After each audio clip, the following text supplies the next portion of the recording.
나누도록 하겠습니다. 우리 다 함께 주님 앞에 믿음의 선포 사도신경으로 우리의 믿음을 고백하고 선포하시면서 예배로 나아가시겠습니다. 나는 전능하신 아버지 하나님 천지의 창조주를 믿습니다. 나는 그의 유일하신 아들 우리 주 예수 그리스도를 믿습니다. 그는 성령으로 잉태되어 동정녀 마리아에게서 나시고 본디오 빌라도에게 고난을 받아 십자가에 못 박혀 죽으시고 장사된 지 사흘 만에 죽은 자 가운데서 다시 살아나셨으며 하늘에 오르시어 전능하신 아버지 하나님 우편에 앉아 계시다가 거기로부터 살아있는 자와 죽은 자를 심판하러 오십니다. 나는 성령을 믿으며 거룩한 공교회와 성도의 교제와 죄를 용서받는 것과 몸의 부활과 영생을 믿습니다. 아멘. 이 믿음의 고백이 우리의 하나님을 향한 우리의 사랑의 고백이 되길 소망합니다. 우리 함께 찬양하며 예배로 나아가겠습니다.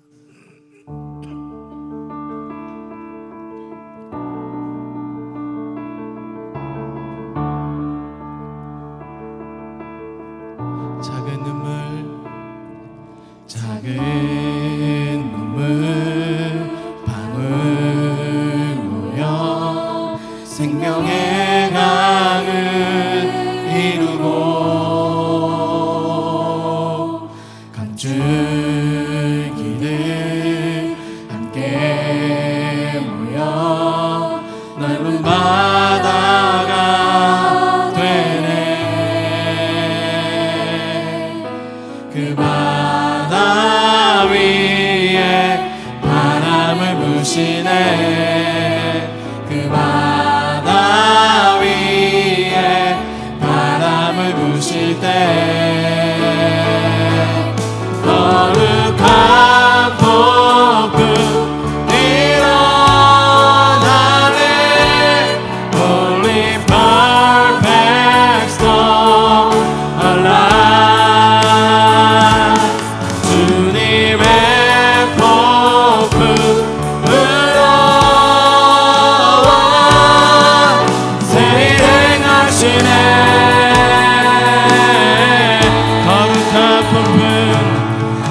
거룩한 폭풍 일어나네. Holy perfect storm alive. 주님의 폭풍으로 새 일행하시네. 작은 눈물 방울 모여 생명의 강을 이루고 줄기들 함께 모여 넓은 바다가 되네.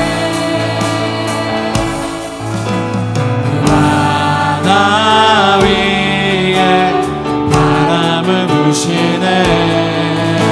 그 바다 위에 바람을 부시네. 그 바다 위에 바람을 부시네. 그 바다 위에 바람을 부실 때 거룩한 폭풍 일어나네. Holy perfect storm alive.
거룩한 폭풍 거룩한 폭풍 일어나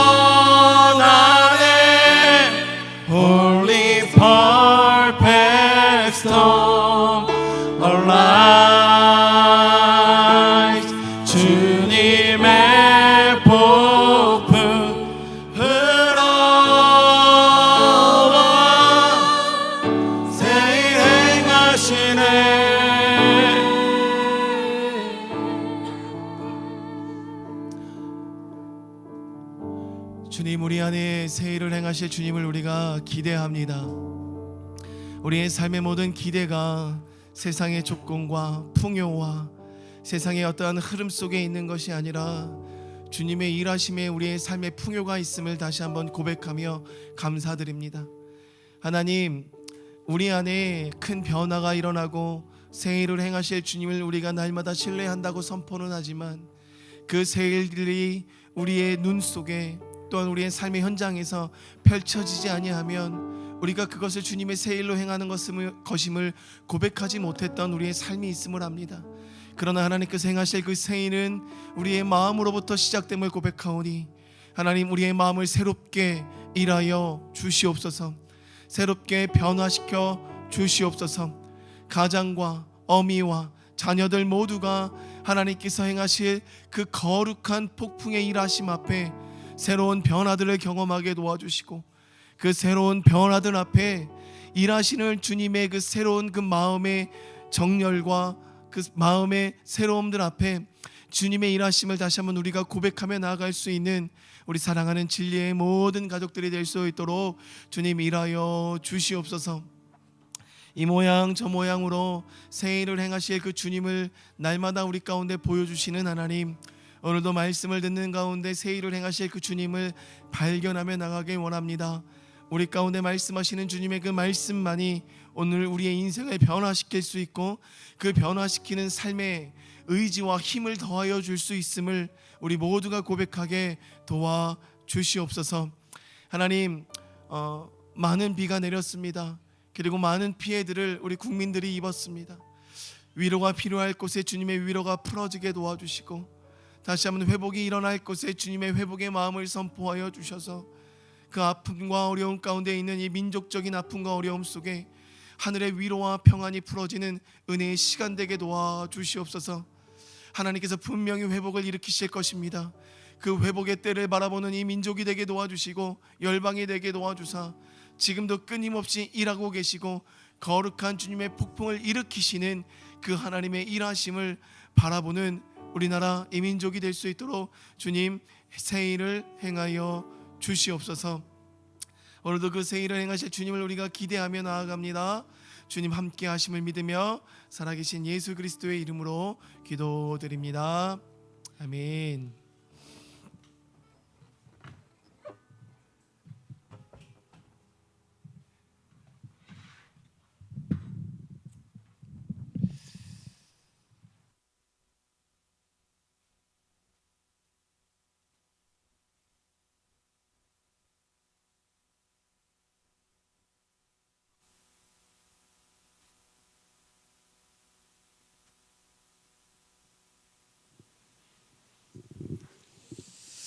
네, 오늘은 말씀부터 먼저 보겠습니다. 우리 말씀 마태복음 16장입니다. 마태복음 16장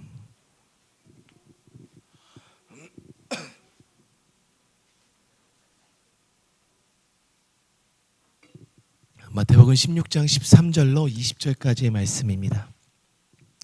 우리가 너무나도 잘 아는 말씀이죠. 베드로의 신앙 고백입니다. 이 베드로의 신앙 고백 마태복음 16장 13절 이하의 말씀 20절까지입니다. 제가 한 절, 여러분들이 한 절 교독하겠습니다. 제가 먼저 읽겠습니다. 예수께서 빌립보 가이사랴 지방에 이르러 제자들에게 물어 이르시되 사람들이 인자를 누구라 하느냐?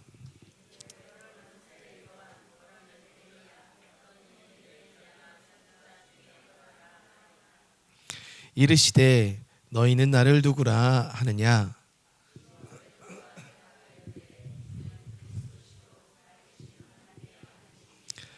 예수께서 대답하여 이르시되 바요나 시몬아 내가 복이 있도다. 이를 내게 알게 한 이는 혈육이 아니요 하늘에 계신 내 아버지시니라.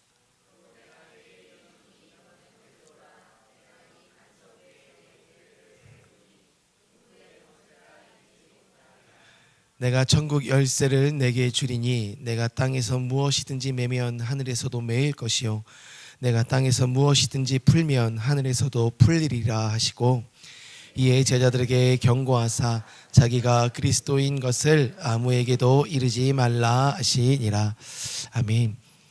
예수님은 예수님의 공생의 기간 동안에 사역을 하시면서 제자들과 많은 대화들을 좀 나누셨어요. 근데 그 대화들을 나누시는 과정 속에 제자들의 질문을 받기도 하셨지만 때로는 제자들에게 질문을 하시면서 본인의 마음속에 있는 의중을 알려주시기도 하시고 이 땅 가운데 아직 계시되지 아니한 하나님의 뜻을 계시하는 방법으로 많은 질문들을 좀 사용하셨습니다. 예수님의 질문에 대한 대답이 사실상 여러분들과 저에게 너무나도 중요해요. 예수님께서 여러분들에게 질문하신다면 여러분들이 어떻게 대답하시느냐에 따라서 지금의 여러분의 삶의 상태와 여러분의 정체성들을 그대로 보일 수 있기 때문에 그 대답을 어떻게 하느냐가 참 중요합니다. 뿐만 아니라 내가 오늘 주님의 질문 앞에 내가 대답하는 그 대답으로 인해서 여러분의 미래가 바뀔 수가 있다는 거예요. 그 미래까지도 그 질문에 대한 답 안에 숨겨져 있다는 것이죠. 그래서 여러분들이 오늘 주님께서 여러분들에게 만약에 인생 속에 질문을 던지신 경험들을 다 갖고 계시다면 그 질문의 의도를 파악하는 것이 참으로 중요합니다. 예수님의 질문은 서두에도 말씀드렸던 것처럼 이 땅에 아직 계시되지 아니한 하나님의 온전하시고 선하신 뜻이 무엇인지를 여러분들에게 보여주면서 하나님의 뜻 안으로 여러분의 인생을 끌어오기 원하시는 하나님의 힘이, 능력이 그 질문 안에 있음을 여러분들이 좀 아셔야 돼요. 예수님은 자신을 끊임없이 시험하는 바리새인들과 사두개인들에게 질문을 받으셨고 그 질문을 받으시면서 논쟁하시면서 되려 그들에게 질문을 하시는 경우들을 우리가 많이 발견하게 됩니다. 그 질문의 의도를 바리새인들은 온전히 파악하지 못하였습니다. 그러다 보니까 예수님의 질문 앞에 그들이 어떠한 대답을 해내는 가운데 예수님의 그 질문 앞에 그들의 대답들이 막히는 여러 순간들을 우리가 목도하게 되는 것이죠. 예수님의 질문은 철저하게 깨지지 않는 사고 안에 묶여 있었던 바리새인들, 그리고 사두개인들, 대제사장들, 그리고 여러 장로들, 그리고 어떤 권위의 최상층에 있었던 자들을 향해서 늘 동일한 한 가지를 말씀하고 있었어요. 내가 너희들이 그렇게 기다리던 메시아였으며 메시아인 내가 오늘 외식 가운데 살아가는 너희들의 모든 율법과 전통을 깨치고 다시금 내가 새로운 질서로 너희들 안에 서길 원한다. 너희들의 그 율법은 아직 내가 오지 않았기에 완성되지 않았고 내가 온 이후에 나로 인하여 그 율법의 완성을 이루려 한다. 이것을 끊임없이 예수님께서 그 질문과 대답 속에 말씀해 주셨어요. 그럼에도 불구하고 그들은 그 질문에 대한 의도를 몰랐고 질문의 의도를 통하여 원하시는 답이 있었음에도 불구하고 그 답을 깨닫지 못했습니다. 모든 질문의 답은 여러분들 예수 그리스도였어요. 결국은 예수 그리스도였어요. 그러나 그 질문의 답을 예수 그리스도에게서 찾지 않고 나의 삶에서 찾고 나의 어떠함에서 찾고 나의 지식과 나의 경험 속에서 그 답을 찾다 보니 예수 그리스도라는 답이 절대 나올 수 없는 사고와 구조와 생활 양식들을 가지고 있었다는 것입니다. 여러분 그 요한복음 21장에 보면 예수님의 세 번의 질문이 나오십니다. 베드로를 향한 예수님의 세 번의 질문이 나오거든요. 그 질문은 똑같았습니다. 무엇입니까?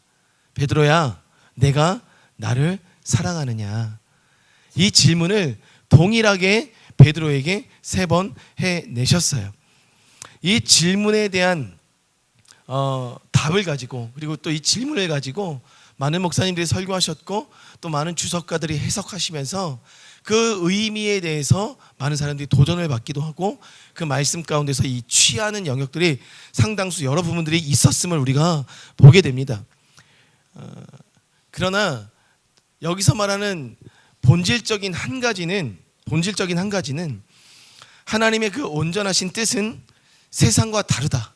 그리고 하나님께서 오늘 이 땅 가운데 풀어내고자 하셨던 가치는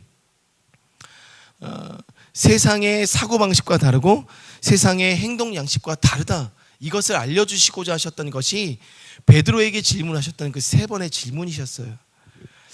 만약에 베드로는 일반적인 사고 안에서는 베드로의 행동은 결과적으로 세 번 예수님을 부인한 것은 배신에 가깝습니다. 배신이었어요. 일반적인 사회에서는 배신한 사람들은 거의 죽음과 같은 인생을 살아갈 수밖에 없는 사회적 구조와 논리와 사고들을 갖고 있습니다. 그런데 세상에서는 그렇게 그들을 바라보고 있을지 모르지만 하나님께서, 예수님께서 바라보는, 하늘나라에서 바라보는 베드로를 향한 가치는 달랐다라는 것을 보여주고자 하셨던 거예요.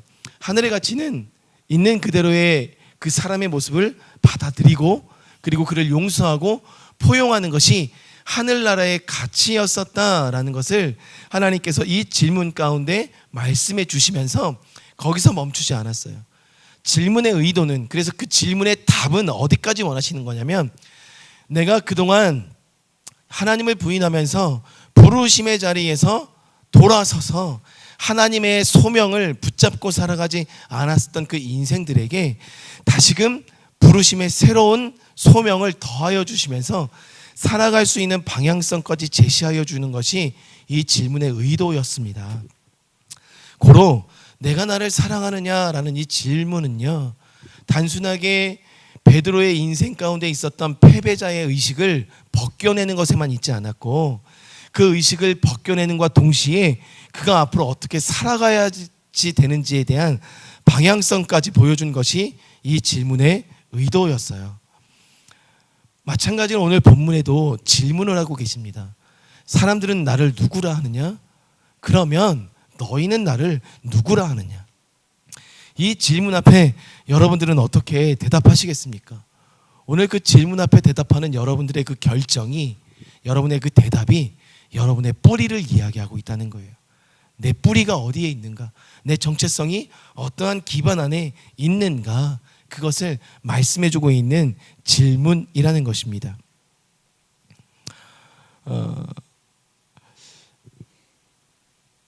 너희는 나를 누구라 하느냐? 이 질문을 여러분들이 직접 받으셨다면 어떠한 대답으로 질문을 해내시겠습니까? 그 대답을 해내시겠습니까? 베드로는 주는 그리스도시요 살아계신 하나님의 아들입니다 라는 대답으로 그의 답을 해냈어요. 그래서 중요한 개념이 있습니다. 그 베드로의 대답 속에 정말 우리가 잊지 말아야 될 중요한 개념이 숨겨져 있어요. 17절에 보니까 그 대답한 베드로를 향해서 예수님께서 뭐라고 대답하고 계시냐면, 말씀하고 계시냐면, 이를 내게 알게 한 이는 혈육이 아니요 하늘에 계신 내 아버지시니라 라고 이야기하고 있다는 겁니다. 이것이 참으로 중요한 것입니다. 여러분들 안에 있는 대답, 여러분들이 갖고 있는 그 정답이 하나님께서 알려주신 것이어야 된다는 거예요. 오늘 베드로는 세상 사람들이 이야기하던 엘리야입니다, 선지자입니다, 모세입니다, 당신은 능력 있는 랍비입니다 라고 세상 사람들이 지칭하는 세상 사람들의 지식 안에 머물러 있는 대답을 예수님께 드리지 않았다는 거예요. 오늘 예수님께서 여러분들에게 오게 질문했었던 인생들을 여러분들이 인생 속에서 한 번씩은 경험하고 있었다면, 그 질문 앞에 여러분들이 드렸어야 하는 대답은 내 안에서 말할 수 없는 탄식으로 지금도 기도하고 계시는 성령님의 음성을 통하여 그 대답을 드릴 수 있었어야 한다는 것을 말씀하고 계신다는 거예요. 달리 이야기하면 여러분들 안에 이미 정답이 있다는 거예요. 하나님이 알려주신 정답이 있다는 거예요. 그리고 그 정답을 내가 취할 수도 있고 그 정답을 취하여서 선포할 수 있고 고백할 수 있다는 것입니다. 그런데 하나님이 알려주신 정답 이외에 다른 대답들을 쏟아내고 있는 우리의 인생이 있다면, 오늘 그 대답을, 그 정답을 가리고 있는 것들을 걷어내야 되는 우리의 삶의 숙제가 있음을 인지하셔야 된다는 겁니다. 제 인생에도 잊혀지지 않는 하나님의 두 번의 질문이 있었습니다. 물론 제 인생 속에 하나님이 질문을 두 번만 하셨겠습니까? 그렇진 않아요. 여러 번 하나님의 질문 앞에 저의 답을 드렸어야 했고, 그 답 앞에 저는 또 살아냈어야 했었습니다. 그런데 제 인생 속에서 잊혀지지 않는 두 가지의 하나님의 질문이 있었어요. 첫 번째 질문은 고3 때 여름에 금요성령 집회 때 저를 부르셨던 주님의 그 질문이었어요. 한참 기도하고 있을 때, 기쁨으로 찬양하고 있을 때 정말 감격 속에 찬양하고 있었습니다. 그때 하나님께서 저에게 고3의 여름이 지난 수능 100일이 채 남지 않았던 그 시점에 저에게 질문하셨던 질문, 지훈아, 네가 이렇게 즐겁게 찬양하고 있는데 이런 찬양의 즐거움을 세상 사람들에게도 동일하게 너가 알려주지 않겠니? 라는 그 질문이었습니다. 그때 제가 이전까지는 제가 이 질문 앞에 대답하지 않았었어요. 왜냐? 이 질문을 하나님께서 해오지 않으셨기 때문에. 이런 질문들을 하나님께서 하지 않으셨고 주변에 있는 사람들이 저에게 해왔어요. 너 신학해야 되지 않겠냐? 너는 신학을 해야 되는 사람이다. 사람들의 질문들이 저에게 끊임없이 몰려오고 있었을 때 저는 그 대답을 거부했어요. 그리고 하고 싶지도 않았고. 그런데 느닷없이 예배 시간에 하나님께서 제 마음속에서 그런 질문을 해오셨을 때 저는 이미 제 안에 답을 갖고 있었더라고요. 하나님이 알려주셨던 답을 제 안에 갖고 있었어요. 왜? 그 답은 부르심과 연결되어 있었기 때문에 하나님이 이미 우리들 안에 주셨던 거예요. 근본적인 질문들은 여러분들의 회복에 있습니다. 어떤 회복? 자녀됨의 정체성의 회복에 있어요. 그렇기 때문에 하나님께서 여러분들에게 질문하셨다면 여러분들 안에 이미 갖고 있었던 대답이었다는 거죠. 그러면 내가 올바르게 반응을 했었는가? 또 하나의, 근데 결국 지금 생각해보면 이 즐거움을, 이 찬양의 즐거움을 내가 세상 가운데 나눠주지 않겠니? 라는 이 질문 속에 제가 대답하고 지금까지 달려왔는데 결국 달려와서 보니까 교회 이름이 즐거이 예배하는 교회예요. 이 즐거움을 나누지 않겠니? 이 기쁨을 나누지 않겠니? 라는 그 대답 속에 제가 하나님 그러면 이 즐거움을 제가 나누겠습니다. 라고 제가 선교사로 헌신하고 그때부터 이렇게 달려왔는데 그 선교사로 헌신하고 달려온 이 시점에 하나님께서 교회를 세우게 하셨고 그 교회가 즐거이 예배하는 교회였다. 라는 이런 어떤 저의 인생의 흐름을 제가 설교를 준비하면서 보다 보니까 종국에는 하나님께서 여러분들 부르심의 자리에 세우신다는 거예요. 여러분의 삶이 지금 어떠하신지 간에 왠지 지금 내 부르심의 자리가 아이들을 키우고 끝까지 아이들 그리고 혹은 남편 또 아내 이 모든 것을 위해서 헌신하면서 내가 해야 될 부르심의 자리가 그냥 끊어질 것 같지만 결과적으로 하나님께서 세우시더라고요. 여러분들 그걸 기억하셨으면 좋겠습니다. 그리고 저에게 잊혀지지 않는 또 하나의 질문이 있었어요. 결혼을 한 달 앞둔 그 시점에 제가 아내와 결혼을 해야 되나 말아야 되나 고민하고 있을 그때 하나님께 금식하며 기도하고 있을 때 하나님께서 저에게 베드로와 같은 3번의 질문을 하셨습니다. 지훈아, 내가 저 여인을 사랑하느냐? 이렇게 3번을 질문해 오셨어요. 그때마다 제 대답은 네, 제가 사랑합니다 였어요. 여러분들 걱정하지 않으셔도 돼요. 저와 아내가 뭐 이렇게 교회에서 언쟁을 하는 것처럼 보이고 말다툼하는 것처럼 보이는 이 대화 기법들이 있는데 그 대화는 그냥 대화예요. 저희 집에 가서 싸우지 않습니다. 싸우지 않을 뿐더러 아내랑 저랑은 서로 그냥 날마다 그걸 확인하고 있어요. 아, 우리가 사랑하고 있구나. 주님 안에서 정말 서로를 사랑하고 있구나를 확인하고 있습니다. 그래서 더 감사한 건 그 사랑이 결혼하기 전에는 내가 저 여인을 사랑하느냐라는 그 질문 속에 저에게 많은 고민을 하게 했었지만 지금에 와서 보면 저와 아내는 정말 하나님 안에서 깊은 교제와 사랑을 더 깊게 점점점 이뤄가고 있구나라는 것들을 저희가 보게 됩니다. 제가 그때 당시 그 질문을 하나님 앞에 드릴 때 제가 고민했던 건 뭐냐면 지금의 이 아내의 어떤 이러한 삶이 결과적으로 목회에 도움이 될까? 목회에 집중하지 못하겠구나라는 결론에 이르러서 하나님 앞에 기도하기 시작했었던 건데 돌이켜보고 지금 15년의 그 결혼 생활이 지나는 이 시점에 돌아보면 제 목회에 있어서 아내는 도움이 안 되는 사람이 아니라 저의 목회에 80% 이상의 도움을 주고 있는 사람이에요. 이미 저희들 안에 답을 다 하나님께서 이미 주셨어요. 부르심의 소명의 자리에서. 여러분들은 어떠한 대답을 지금 주님 앞에 쏟아내고 계십니까? 그 질문 앞에 하나님께서는 분명히 여러분들에게 질문하고 계시고 그 질문은 여러분들의 인생에 올바른 길을 열어주시고자 지금 끊임없이 질문하고 계신다는 그 사실을 여러분들이 잊지 않으셨으면 좋겠어요. 저는 어제 의왕에 있는 영광교회라는 곳에서 저녁에 집회가 있었고 그 집회에 찬양 인도를 하고 기도 인도를 하기 위해서 지금 갔었습니다. 그래서 목이 좀 쉬었어요. 근데 저희가 끝난 이후에 성훈 형제님 가정에 그 의왕에 오셔서 예배를 또 1시간 반 섬기셨어요. 부부가 처음으로. 아내는 피아노 자리에, 남편은 지금 열심히 연습하고 있는 기타를 들고 본인이 작사 작곡한 곡과 그리고 또 여러 찬양의 곡들을 이어서 1시간 반의 예배를 섬기고 있었는데, 제가 그 자리에 서서 참 제 마음이 흐뭇했습니다. 주제가 가정을 위한 집회였고, 또 그 가정의 부부가 그 자리에 섰을 때 5년이었죠. 5년 만에 이 가정이 저희 교회에서 시작한 지 5년 만에 처음으로 부부가 하나님 앞에 서서 예배를 섬기고 있었어요. 그때 제 입에서 터져 나왔었던 첫 마디가 뭐였냐면, 뒤에서 두 분의 예배를 지켜보면서 드디어 하나님께서 부르심의 정체성의 자리에 세우셨구나라는 이 탄성이 제 입으로 터져 나왔거든요. 종국에는 하나님께서 결국에는 우리의 삶을 이끌어내십니다. 그래서 그 부르심의 자리에 세우세요. 그리고 그것들을 지금부터 이뤄나가실 거예요. 우리 부부의 부르심이 무엇일까? 우리 가정의 부르심이 무엇일까? 여러분들 안에 이미 답이 있습니다. 그 답을 다른 곳에서 찾지 않으셨으면 좋겠어요. 여러분들 마음 안에 하나님께서 그 답을 주셨거든요.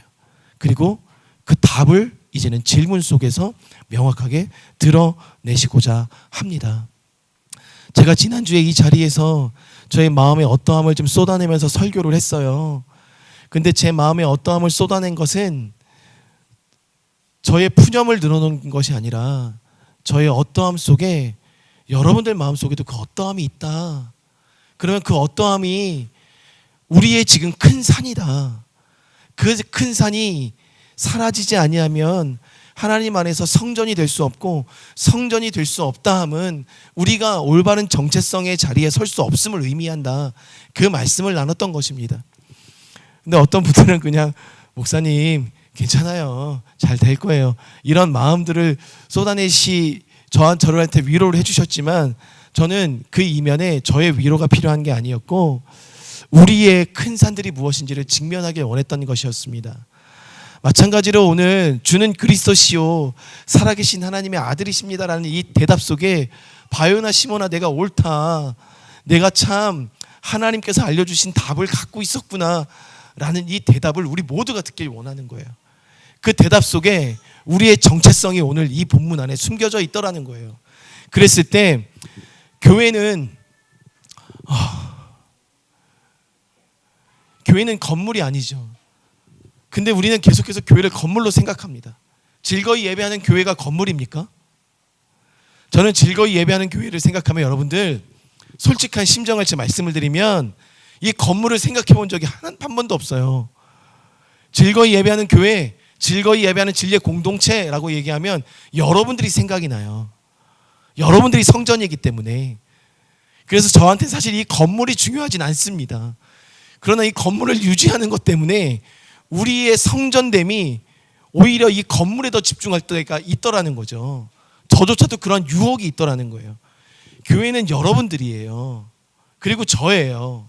여러분들 한 명 한 명이 성전입니다. 여러분들이 교회예요. 그러다 보면, 그렇기 때문에 철저하게 교회는, 이 교회가, 여러분들이 교회가 되고 제가 교회가 되려면 우리의 뿌리가 어디에 있어야 되느냐가 되게 중요하다는 거예요. 여러분의 뿌리가 어디에 있어야 되냐면, 오늘 바요나 시몬의 이 고백 속에 우리의 뿌리를 두어야 한다는 것입니다. 주는 그리스도시요 살아계신 하나님의 아들이십니다 라는 이 고백이 여러분들 마음에 심겨지면, 그 마음에 심겨진 고백을 통하여서 여러분들 마음 가운데 드디어 하나님께서, 오늘 예수 그리스도께서 이곳에 선포하셨던 것처럼 교회가 세워지게 됩니다. 이 고백 위에, 이 반석 위에 교회를 세우겠다 말씀하셨어요. 여러분이 교회가 되시려면 이 고백이 여러분들 안에 흔들리지 아니하는 반석으로 남아 있으셔야 되는 거예요.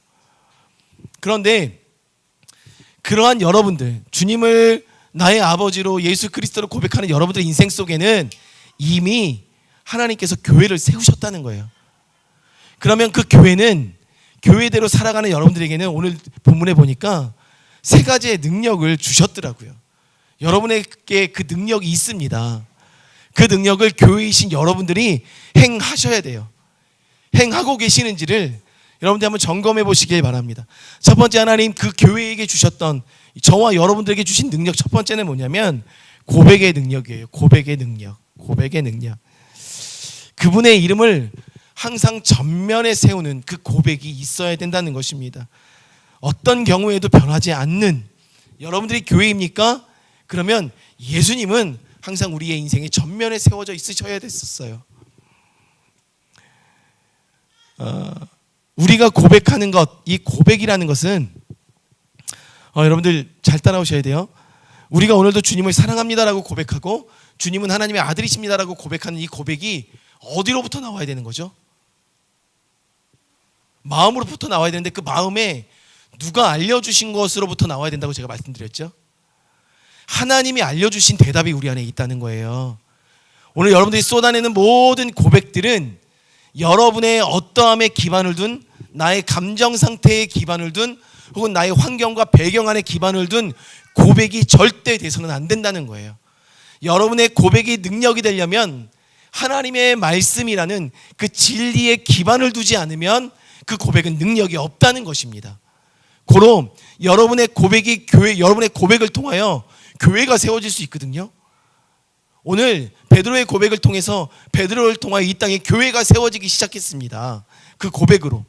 그렇다는 것은 고백의 능력이 있다는 거예요. 세우는 능력이 고백 안에 있다는 것입니다. 고로 여러분들의 고백을 통하여 세워지기도 하지만 무너지기도 한다는 거예요. 내가 진리에 기반을 두고 고백을 하게 되면 그 고백은 결국 realize, 언젠가는 하나님의 뜻 안에서 이루어지게 되겠지만, 그것이 진리에 기반을 두지 않은 고백일 경우에는 무너질 수밖에 없는 사상 누각이 될 수밖에 없다는 것입니다. 사랑하는 성도님들, 이렇습니다. 히브리서 말씀 한번 펴볼까요? 히브리서 13장. 히브리서 13장의 말씀을 펴보면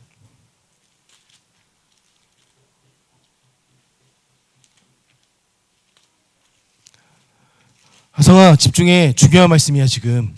하이미도 집중해요. 집중. 되게 중요한 말씀. 히브리서 13장을 펴보면 5절과 6절의 말씀이 있습니다. 히브리서 13장 5절과 6절의 말씀 보면, 다 읽진 않을게요. 잘 보세요. 5절에 보니까 죄송합니다. 13장 5절에 중간 부분에 보면 족한 줄로 알라 그가 친히 말씀하시기를 말씀하고 계시죠. 그가 친히 말씀하셨습니다. 그리고 나서 6절에 보니까 우리가 담대히 말하되, 그분이 말씀하셔서, 오늘 내 안에 그분이 말씀하셔서 세상을 향하여 우리가 오늘 담대히 말하게 되는 것, 그게 고백이라는 거예요. 그러니까 우리의 고백들이 능력이 있을 수밖에 없는 이유는 하나님의 말씀이 고백이 되어 우리의 입술을 통해 선포되기 때문에 능력이 된다는 걸 말씀하고 있어요. 달리 생각해 보면 주는 그리스도시요 살아계신 하나님의 아들이십니다 라는 이 고백은 베드로의 지식 가운데서 나올 수 없는 말씀이었습니다. 그 안에 하나님의 말씀이 심겨지고 자라났을 때 드려질 수 있는 고백이었다는 거예요. 그러다 보니까 그것이 능력이 된다는 거예요. 여러분들, 예를 들면 제가 지금 허리에 통증이 있습니다. 허리가 아파요. 제가 아파서 날마다 이 허리 아픈 것을 갖고 살아가고 있는데 허리가 아픈 것이 낫지를 않아요 라고 제가 지금 얘기해요. 그럼 이것은 고백입니까? 그냥 독백입니까? 이게 고백이 될 수 있다는 거예요. 어디에 기반을 둔 고백이에요? 나의 아픔에 기반을 둔 고백인 거예요. 그러나 이 허리가 아프지만 하나님께서 분명히 낫게 하실 것을 제가 믿습니다 라는 이 고백은 어디에 둔 기반일까요? 어디에 둔 고백의 기반이 될 수 있을까요? 하나님께서 허리를 낫게 하신다는 것은 하나님은 치유의 하나님이시라는 진리의 고백 위에 둔 고백일 때 이 고백은 능력이 되지만, 만약에 누군가가 낫는 걸 봤어, 누군가가 치유되는 걸 봤어, 누군가가 일어나는 걸 봤어, 그럼 나도 저와 동일하게 일어나고 싶어 라는 어떤 우리의 기대나 어떤 그 경험치에서 오는 고백일 경우엔 이것은 능력이 없다는 거예요. 예수님은 우리에게 능력이 되는 고백들을 지금 계속해서 원하고 계시는 것입니다. 말씀의 진리에 기반을 둔, 예수 그리스도의 기반을 둔 고백이 여러분의 입술을 통해서 나오길 원하는 거예요. 여러분들 이번 한 주간 많은 것들을 여러분들 입술 통해서 고백하셨을 거예요. 아이들한테도 고백하고 남편한테도 고백하고 그리고 환경을 향해서 우리의 삶을 향해서 여러 가지 독백과 같은 고백들을 쏟아냈을 것입니다. 어떠한 기반에 둔 고백이었습니까? 그 고백이 믿음의 예수 그리스도의 이름에 뿌리를 내리고 선포한 고백이었다면 그것은 분명히 능력이 있었을 거예요. 그렇기 때문에 여러분들 우리의 고백은요, 그분의 이름이 터가 돼야 되고 그분의 이름이 뼈대를 이루어야 되고 결국 그분의 이름이 우리의 아름다운 외관을 완성시키셔야 돼요. 그게 우리의 고백의 능력 가운데 있는 것입니다. 제가 어떤 목사님이 이 경북에 내려가니까 장로회 통합 측 교회들이 경북에 상당히 많이 지어져 있더라고요. 산골마다. 근데 그 산골마다 그 경북에 지어져 있는 그 교회들이 이미 100년이 넘어간 교회들이에요, 역사가. 그런데 그 교회들이 점점점 하나씩 문을 닫고 있더라고요. 왜 닫을까요? 성도가 없어서 닫고 있어요. 그것을 이제 소개하는 어떤 목사님의 유튜브를 아들과 우연찮게 보게 됐어요. 그래서 아들이랑 교회를 보다가 그 유튜브를 같이 보고 있었는데 그 목사님이 여느 때와 같이 경북의 한 이제 거의 문을 닫아가는 교회를 소개시켜 주시더라고요. 근데 그 교회는 다행스럽게 담임 목사님이 계셨고 장로님 한 분이 계셨고 권사님 몇 분이 계시면서 100년 된 큰 교회를 지키고 계시더라고요. 근데 그 스토리를 들을 때마다 많은 교회가 문을 닫았습니다. 이미 목사가 없어서. 근데 건물은 너무 아름답게 지어놨던 거예요. 이미 다 도시로 흩어졌죠. 그 목사님과 인터뷰를 하는 인터뷰 내용에서 그 목사님이 이렇게 이야기하더라고요. 저는 이 교회가 문을 닫아도 슬프거나 원망스럽지 않습니다. 왜냐하면 교회는 건물이 아니기 때문에 그래요. 우리 교회가 20년 전만 해도 30년 전만 해도 이곳에서 많은 다음 세대들을 키워냈고 많은 청년들을 키워내면서 도시로 보냈다. 그들이 살아야 될 부르심의 자리로 보냈고 지금 그들이 그렇게 자라나서 그들이 살아가고 있는 도시 안에서 교회로서 그들의 부르심의 자리를 지켜가고 있다. 그리고 또 그들이 그렇게 자라나서 자녀들을 가르치고 있고 그 자녀들이 또 교회로서 성장해 가고 있다. 나는 이 교회가 문을 닫는다고 해도 슬프지 않다. 이 교회가 문을 닫게 되는 그 순간이 우리 교회의 사명이 다한 순간이라 보고 우리 교회의 사명이 끝났지만 이 교회의 사명은 이미 전국으로 흩어져 있다. 하나님의 교회가 세워져 있다. 그 고백을 하시더라고요. 그게 가능할 수 있었던 이유가 뭐예요? 그들 안에 예수 그리스도라는 이름, 그 반석이 계시기 때문에 그 반석 위에 그들이 고백하는 그 순간에 하나님의 능력이 모든 교회들마다 나타나기 때문에 고로 여러분들 교회의 본질은요 미셔널 처치예요. 여러분들 한 명 한 명이 선교사가 되어야 되는 것입니다. 그 이름의 고백을 갖고 살아가는 사람들이기 때문에 그 고백을 삶의 자리에서 내려놓지 않는 저와 여러분들 되시길 주님의 이름으로 축복합니다. 그리고 한 가지만 더 말씀드리고 좀 마칠게요. 두 번째 능력이 있습니다. 이기는 능력이에요. 오늘 본문에 보니까 음부의 권세가 이기지 못하리라 말씀하고 계세요. 여러분 우리에게 갖고 있는 권세가 있다면 능력이 있다면 그것은 이기는 능력입니다. 여러분들은 절대 세상에 지지 않을 사람들이라는 거예요. 질 수 없는 사람들이라는 거예요. 오늘 본문에 보니까 음부의 권세가 이기지 못하리라. 이것은 이미 판정이 난 영역들을 말씀하고 계시는 거예요. 그런데 여러분들 살다 보면 매일매일 우리 눈앞에 보이는 그 어떠한 싸움 앞에 그 전쟁 앞에 승리를 쟁취하셨습니까? 365일, 365전, 365승 맞습니까? 근데 분명히 성경에는 우리가 늘 승리할 것이다 말씀하고 계셨거든요. 그럼에도 불구하고 진 거와 같은 패배자와 같은 마음과 삶은 어디로부터 온 겁니까? 하나님께로부터 온 것은 아니라는 거예요. 하나님은 여러분들에게 승리를 약속하셨습니다. 그리고 그것을 능력으로 주셨습니다. 음부의 권세, 이길 수 있는 힘을 저와 여러분들에게 주셨어요. 그러니까 어떻게 보면 저와 여러분들은 진짜 싸움꾼들이에요. 싸움꾼. 그리고 그 싸움꾼들은 늘 승리를 보장받은 싸움꾼이라는 거예요. 그러니까 예를 들면 지금 우리 최선아 성도님, 김호인 성도님 가정이 저에게 기도 제목을 주셨어요. 이 문제를 해결해야 돼요. 우리가 싸워서 이겨내야 돼요. 그런데 상황만 보면 쉽지 않아요, 사실상. 그리고 이길 것과 같은 마음이 들다가도 때로는 질 것 같은 마음들이 엄습해 올 때가 있습니다. 내가 보다 하나님의 말씀과 기도 앞에 충분히 서 있으면 이거 하나님께서 해주실 것 같은 믿음이 우리 안에 있어요. 그러나 조금만 더 상황에 집중하다 보면 이게 될까? 라는 두려움이 엄습해 옵니다. 결국 사단은요, 이길 능력이 없는 존재입니다. 알고 계셔야 돼요. 사단은 유혹밖에 없어요. 사단이 가진 유일한 무기는 유혹입니다. 유혹. 질 것 같지 않아? 넌 질 거야. 그러니까 차라리 마음 편안하게 그냥 다 내려놔 라는 유혹밖에 없어요, 사단의 능력은.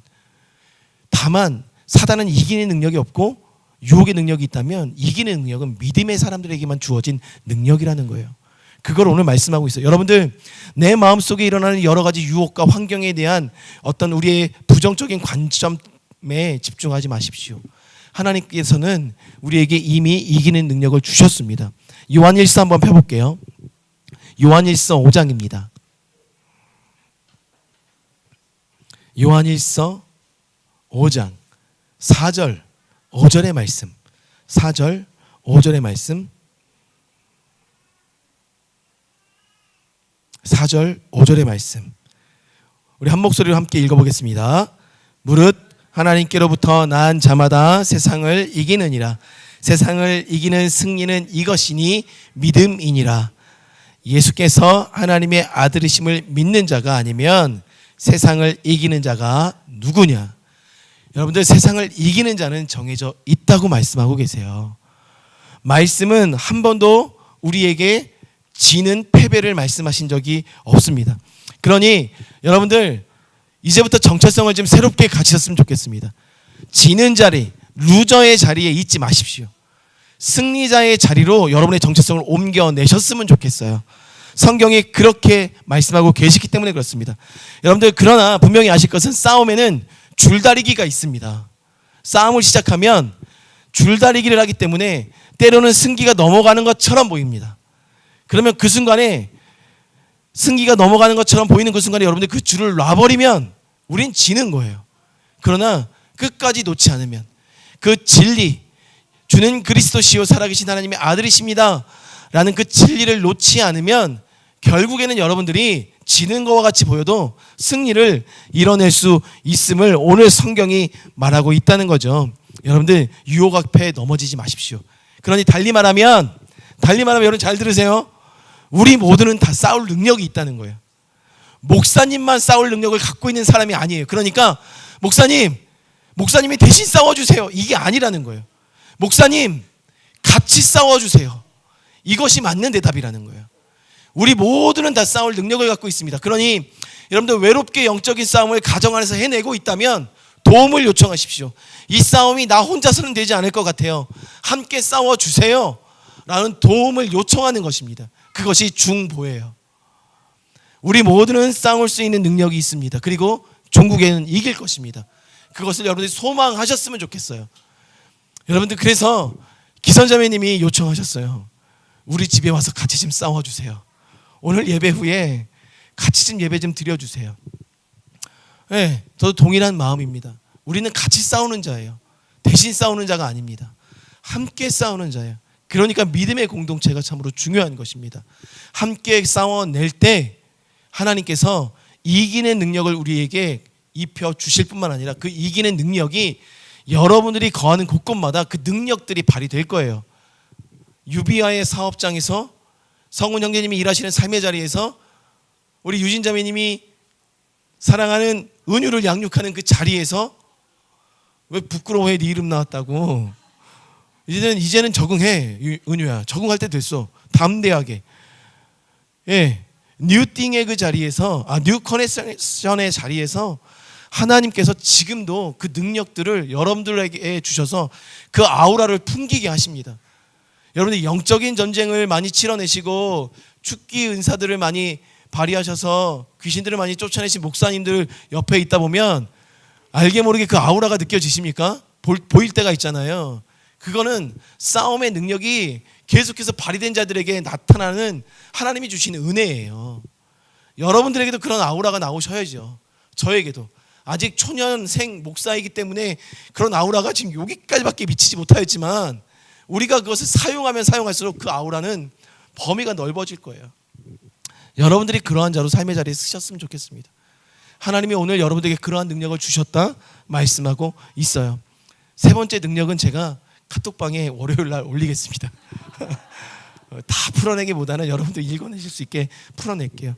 우리 찬양단 좀 나와 주십시오.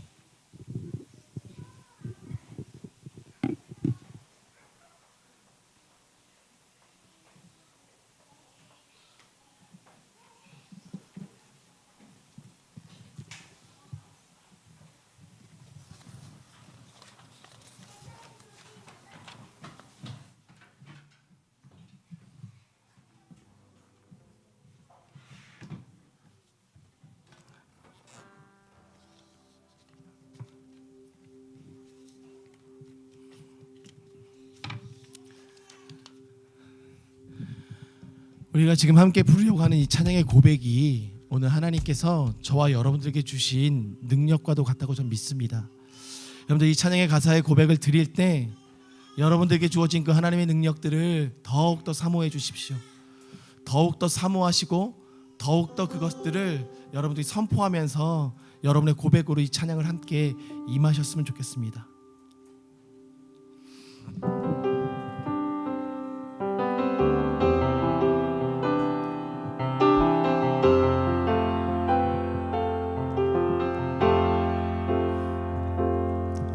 나의 사랑 너는 어여쁘고 참 귀하다. 너는 보석보다 귀하다.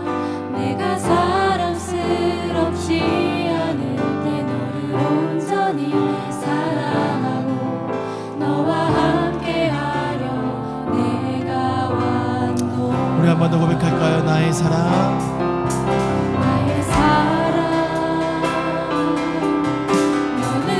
어여쁘고 참 귀하다. 너는 보석보다 귀하다. 내가 사랑스럽지 않을 때 너를 온전히 사랑하고 너와 함께하려 내가 왔노. 주의 사랑 주의 사랑 주의 사랑 이 사랑은 결코 변치 않아. 모든 계절 돌보시네. 푸른 마르고 꽃은 시드나 주의 말씀은 신실해. 실수가 없으신 주만 말아. 주님의 나라와 주님의 나라와 아멘 뜻이 나의 삶 속에 임하시며 주님 알기를 주만 보기를 소망하게 거룩히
장군의 주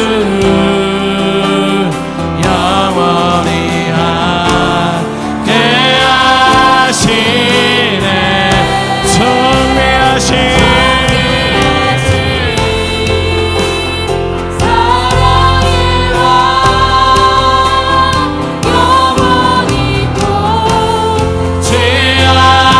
주님의 나라와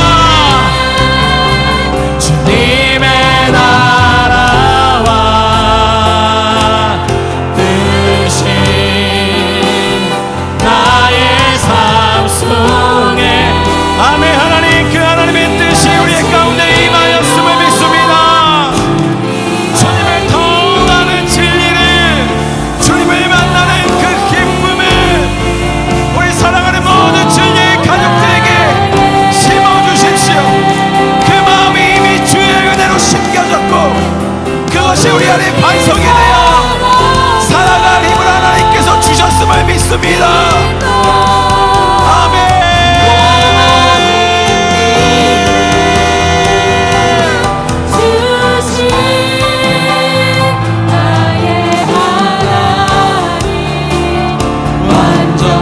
우리 이 시간 주님의 이름 한번 부르신 후에 다 함께 기도하며 나아가시겠습니다. 주여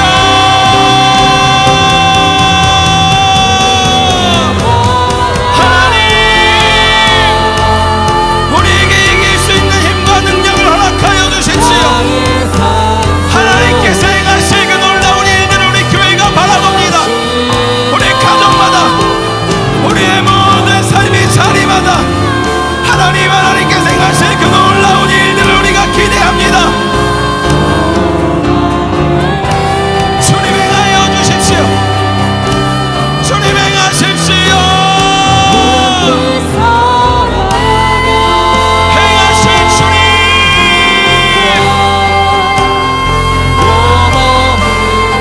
아멘.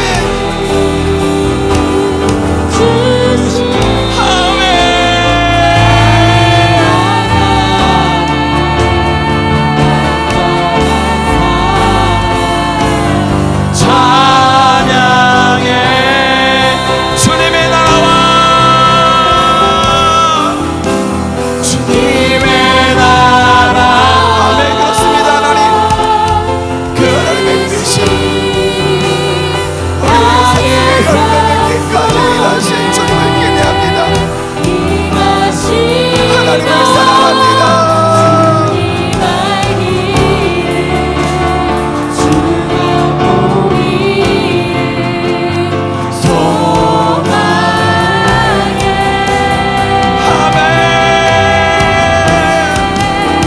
거룩히 살아가 힘과 두려움 없는 믿음. 아멘.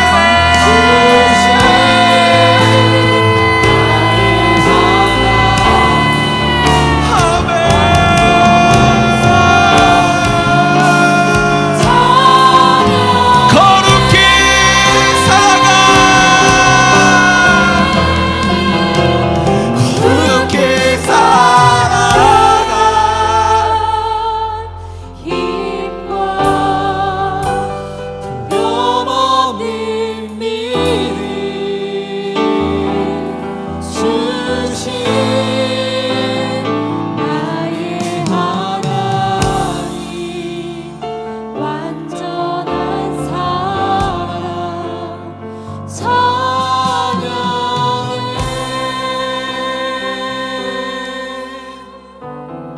아멘. 주님, 우리 이 시간 하나님 앞에 고요하게 주의 음성들을 지금 마음속으로부터 들었으면 좋겠습니다.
아멘. 우리가 그 하나님과 연합하기 원합니다. 그 하나님 앞에 다시금 우리가 주님과 연합하면서 여러분들 시아가 지금 계속 기도하고 있는 거 아시죠? 찬양하고 있는 거 아시죠?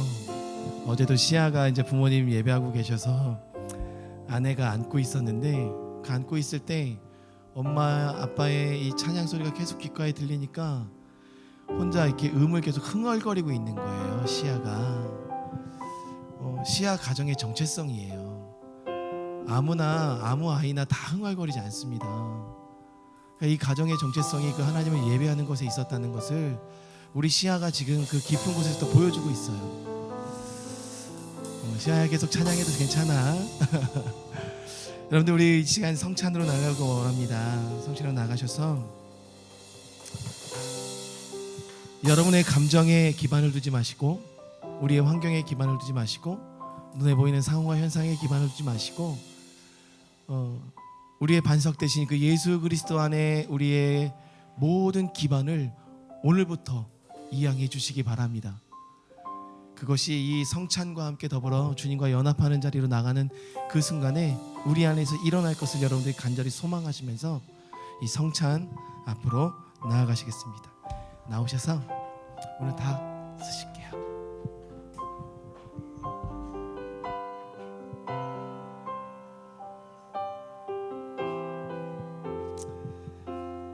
주님의 능력이 임합니다. 주님의 능력이 임합니다. 주님의 능력이 임합니다. 주님의 능력이 임합니다. 주님의 능력입니다. 주님의 능력입니다. 주님의 능력입니다. 주님의 능력입니다. 주님의 능력입니다. 주님의 능력입니다. 담대한 믿음, 주님의 능력입니다. 주님의 능력입니다. 주님의 능력입니다.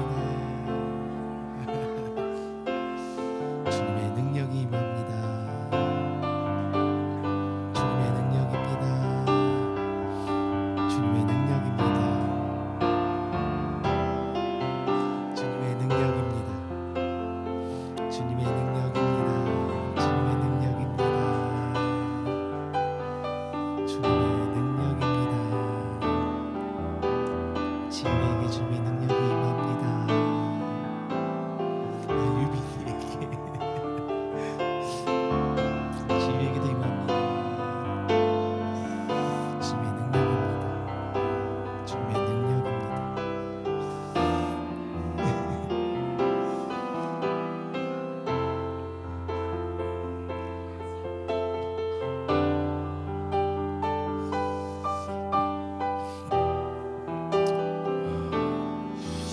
여러분 우리 성찬 전에 오늘 좀 여러분들이 소망하셨으면 좋겠어요. 하나님 주님의 이 몸과 피를 먹고 마시는 이 순간 주님을 생각하고 주님을 기념하라 말씀하셨으니 우리가 오늘 이 주님의 몸과 피를 먹고 마시면서 주님의 능력들을 더 우리가 품길 원합니다.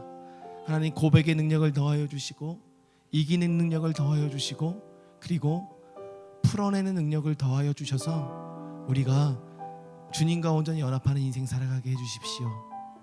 우리가 이 성찬하기 전에 잠시 주님 앞에 그렇게 기도하고 성찬으로 나아가시겠습니다. 하나님 우리에게 하나님의 능력들을 더하여 주십시오. 하나님 고백의 능력이 이기는 능력이 이 땅에 풀어내는 그 능력이 우리들에게 입혀졌음을 압니다. 그 능력을 우리에게 주십시오. 그 능력을 먹고 마시는 자가 되겠습니다. 우리의 먹고 마시는 것들이 능력이 될 수 있도록 우리가 선포하는 것, 우리가 고백하는 것이 능력이 될 수 있도록 우리 살아가는 모든 교회 성도님들 한 분 한 분이 살아가는 삶의 자리가 그 삶의 자리에 이기는 능력이 이기는 능력의 그 능력들이 더 배경화 될 수 있도록 주님 이미 주신 것들이 일어나게 하여 주십시오. 그리고 이들을 통하여 그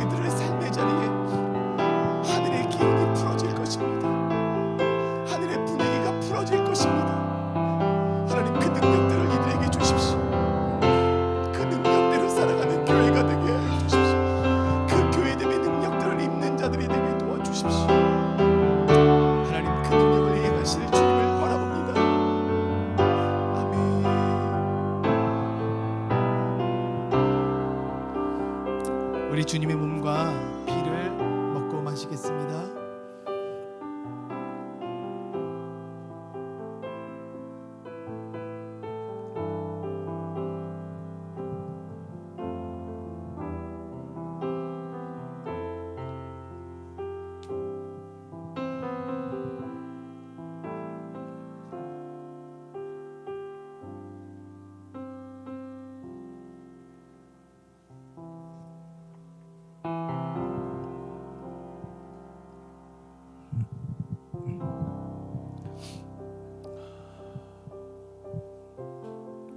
자, 기도하겠습니다. 주님 감사합니다. 오늘도 우리에게 교회로서의 정체성을 알려주시고 그 정체성을 가진 자들의 삶이 어떠한 능력 안에 살아갈 수 있는지를 말씀해 주시니 감사합니다.